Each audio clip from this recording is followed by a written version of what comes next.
शेतकरी सुलतानी संकटाला कंटाळला आहे. त्यातच शेतकऱ्यावर अस्मानी संकटसुद्धा ओढवलेलं आहे. सरकारनं केलेली कर्जमाफीची घोषणा सरसकट सातबारा कोरा हा बार दुष्काळ ठरला आहे. अजूनपर्यंत परिपूर्ण कर्जमाफी झालेली नाही आहे.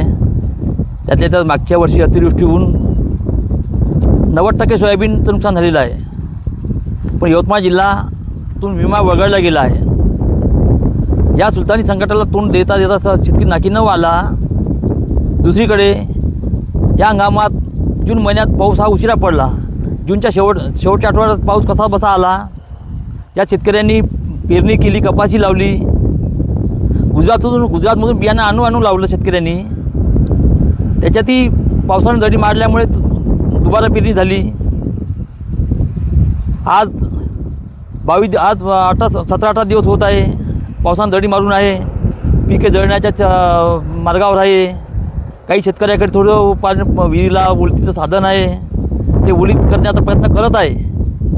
पण सुलतानी संकट महावितरणची वीज ही 4-4 तास खंडित होत असते. वारंवार खंडित होत असते. शेतकऱ्याचं अतोनात नुकसान होत आहे. मायबाप सरकारनं कुठेतरी या गोष्टीकडे लक्ष द्यावं आणि शेतकऱ्याला या संकटातून वाचवावं. काय नाव आपलं? मी राजेंद्र झुटिंग, शेतकरी संघटना जिल्हाध्यक्ष यवतमाळ जिल्हा. यावर्षी जून महिना पूर्ण कोरडा गेला. जूनच्या शेवटच्या आठवड्यामध्ये पावसाची सुरुवात झाली. हा पाऊससुद्धा असतोल प्रमाणात पडलेला आहे, कुठे कमी कुठे जास्त. आणि जूनच्या शेवटी शेतकऱ्यांनी पेरणी आणि कापसाची लागवड केली आणि त्याच्यानंतर जुलैपासून पावसाने पूर्णपणे ओढ दिलेली आहे. आणि हा अल निनोचा प्रभाव मोठ्या प्रमाणामध्ये जाणून राहिलेला आहे. दुबार पेरणी केल्यानंतर ती दुबार पेरणीसुद्धा वाया गेलेली आहे. आणि त्यामुळे ज्या शेतकऱ्यांकडे स्वतःची ओलिताची साधनं आहेत, विहीर वगैरे आहेत, ते आपल्या थोड्याफार प्रमाणामध्ये ओलीत करण्याचा प्रयत्न करत आहे.